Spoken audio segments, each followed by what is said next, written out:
Hey guys, I'm Mezzy from our weekly, and today we'll be taking a look at Xhul'haroc in Xhul'haroc Hellfire Citadel. These tactics also apply to the normal version. This is a 4-phase encounter in which you will deal with different abilities in the first 2 phases and then face them both in the last 2 phases. The core of this encounter is that Xhul'haroc will use 2 different magic schools, Fire and Shadow.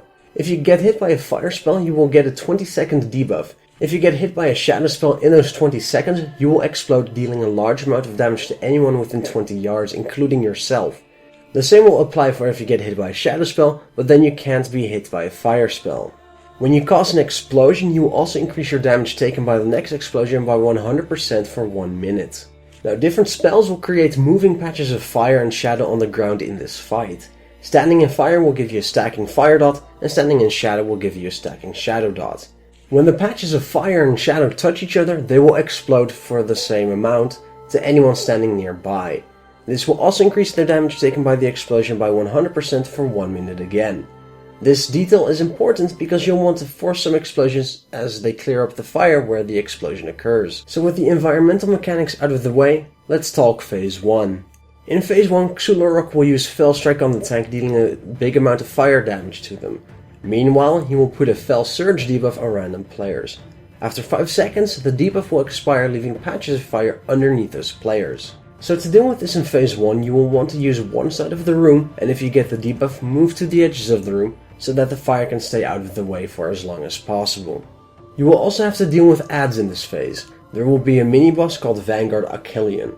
This will need to be tanked by the tank that's not tanking Xhul'haroc, as he will also be putting heavy damage on the tank through his ability Fellblaze Flurry. The damage of this attack will increase on the tank over time.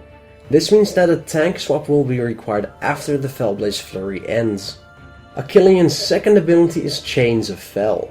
With this, he will chain players together and the dot will start ticking on them. They can break this chain by moving away from each other, and they should of course do so. Now during Phase 1, you will also have to deal with the wild Pyromaniacs. These are just imps.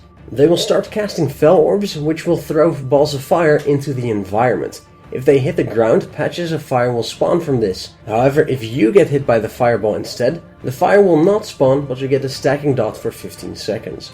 So to deal with the imps, you want to group them up, interrupt them and stun them. DPS them down as soon as possible, and if a fireball does get cast, get hit by it so less fire spawns. Your DPS priority will be the imps, then Achillean, and if you can cleave damage onto him, the boss. Any damage that Achillean takes will also be put on the boss. In Phase 1, run away from your chain partner, intercept the Fel Orbs, and if you get the Fell Surge debuff, run as far as you can to the edge. Once Achillean dies, you will enter Phase 2. You will face mostly similar mechanics, but now they will be of the Shadow School spell. So if you get hit by fire, do not get hit by shadow, and vice versa. You will also want to move to the other side of the room to reduce the chance of fire and shadow meeting each other. In Phase 2, Xhul'haroc will now hit the tank with a high hitting shadow damage spell called Void Strike. And he will now also put the debuff Void Surge on one player, which will also put shadow patches on the ground after 5 seconds. Once again, run this to the edge if you get the debuff, but this will deal more damage to that player, so they might need healing. The mini-boss during Phase 2 is Omnis. His Withering Gaze ability works just like Fellblaze Flurry. It's a heavy hitting attack that will increase your damage take from Withering Gaze by 20%. You will again want to swap tanks after Withering Gaze ends. Instead of chains, you now will have to deal with Black Hole. This will keep pulling everyone towards it until it explodes. You can make the black hole explode by letting someone run into its center. This will then deal a huge amount of damage to anyone within 11 yards of the center.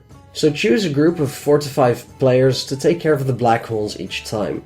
To make coordinating this easier, we put raid markers on the assigned players so that it would be easy to see when enough players were at the black hole to make it explode.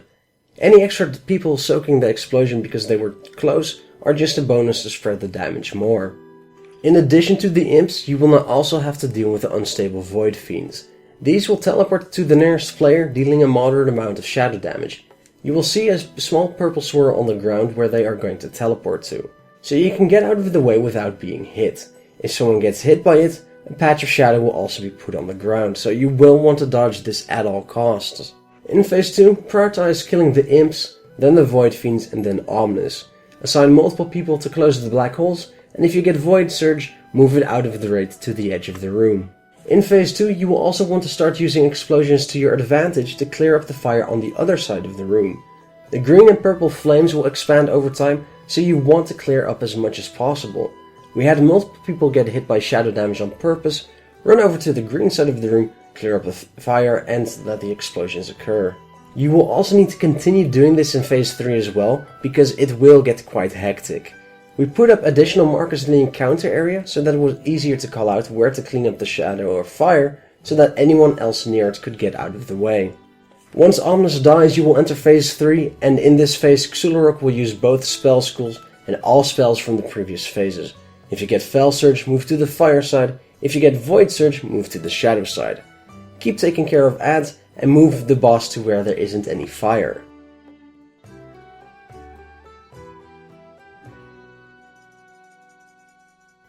You will also have to clear up the shadow fire on the purple side now, so be sure to coordinate letting the explosions occur there as well. If you have one rogue or more, you can really use them well by having both Feint to reduce the explosion damage and Cloak of Shadows to take off the damage increasing debuff once they have 3 or 4 stacks.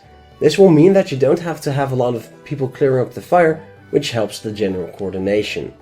Once Xhul'haroc reaches 20%, you will go into phase 4. No more ads will spawn, but you will now have to deal with the soften rage. Xhul'haroc will use Overwhelm and Chaos every 10 seconds. He will pulse for a moderate amount of chaos damage, but he will also increase his damage done by 20% each time. Use Heroism at this point to clear up the ads and finish him off. Just be sure to stand on a part of the platform that doesn't have fire or shadow, because this could really mess it up. If you liked this raiding guide, please comment, subscribe and click on the like button to help us out. If you would like to keep up with when new videos come out, but you don't have a YouTube account, you can also follow us on Twitter or Facebook at twitter.com/bbmezzy or facebook.com/wowweekly.